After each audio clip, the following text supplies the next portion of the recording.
राधे राधे। आज आप सुनिए दशा माता की कथा। एक राजा था, उसकी दो रानियां थी। बड़ी रानी के संतान नहीं थी, छोटी रानी के पुत्र था। राजा छोटी रानी और राजकुमार को बहुत प्यार करता था। बड़ी रानी छोटी रानी से ईर्ष्या करने लगी। बड़ी रानी राजकुमार के प्राण हर लेना चाहती थी। एक दिन राजकुमार खेलता खेलता बड़ी रानी के चौक में चला गया। बड़ी रानी ने राजकुमार के गले में एक काला सांप डाल दिया। छोटी रानी दशा माता का व्रत करती थी। राजकुमार दशा माता का ही दिया हुआ था। दशा माता की कृपा से राजकुमार के गले में सांप बिना नुकसान पहुंचाए चला गया। दूसरे दिन बड़ी रानी ने लड्डुओं में जहर मिलाकर राजकुमार को खाने के लिए दिए। राजकुमार जैसे ही लड्डू खाने लगा तो दशा माता एक दासी का रूप धारण कर आई और राजकुमार के हाथ से लड्डू छीन लिए। बड़ी रानी का यह बार भी खाली गया। रानी को बड़ी चिंता हुई कि किसी भी तरह से राजकुमार को मारना है। तीसरे दिन जब राजकुमार फिर बड़ी रानी के आंगन में खेलने गया तो रानी ने उसे पकड़कर गहरे कुएं में धकेल दिया। चूंकि कुआं बड़ी रानी के आंगन में बना था, इसलिए किसी को भी पता ही नहीं चला कि राजकुमार कहाँ गया। लेकिन जैसे ही बड़ी रानी ने राजकुमार को कुएं में धकेला तो दशा माता ने उसे बीच में ही रोक लिया। इधर दोपहर हो जाने पर राजकुमार के न लौटने पर राजा व छोटी रानी को चिंता सताने लगी। दशा माता को भी इस बात पर चिंता थी कि राजकुमार को उसके माता पिता के पास किस प्रकार पहुंचाया जाए। राजकुमार को तलाश करने वाले कर्मचारी निराश होकर बैठ गए। राजा व छोटी रानी पुत्र शोक में रोने लगे। तब दशा माता ने भिखारी का रूप धारण किया और राजकुमार को गले से लगाए राजद्वार पर पहुंची।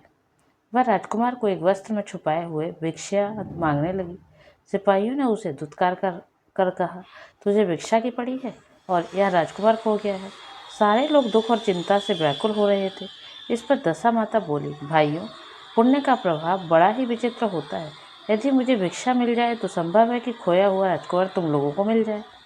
यह कहकर वह देहरी पर पैर रखने लगी। सिपाहियों ने उन्हें आगे बढ़ने से रोका।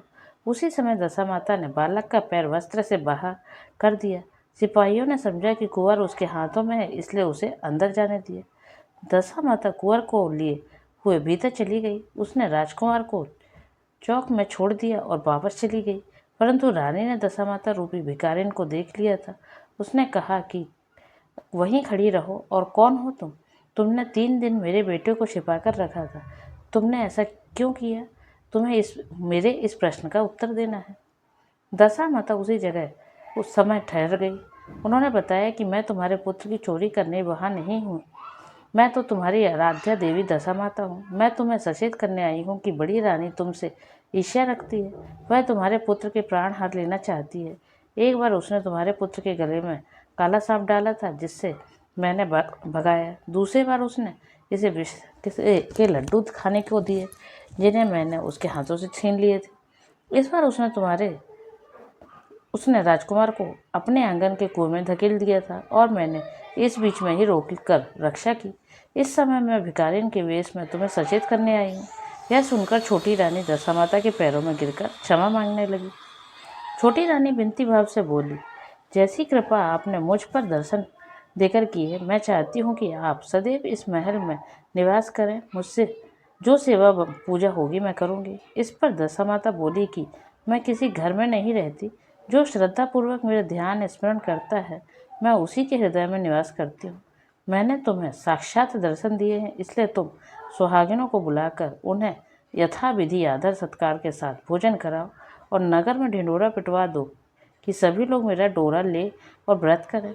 इतना कहकर दशा माता अंतर्ध्यान हो गई। रानी ने अपने राज्य की सौभाग्यवती स्त्रियों को निमंत्रण देकर बुलाया और उपटन से लेकर शिरोभूषण श्रृंगार तक कर उनकी यथाविधि भी सेवा कर भोजन करवाया और दक्षिणा में गहने आदि देकर विदा किया। रानी ने अपने राज्य में ढिंढोरा पिटवा दिया कि अब से सब लोग दशा माता का डोरा लिया करें। तो प्रेम से बोलो दशा माता की जय।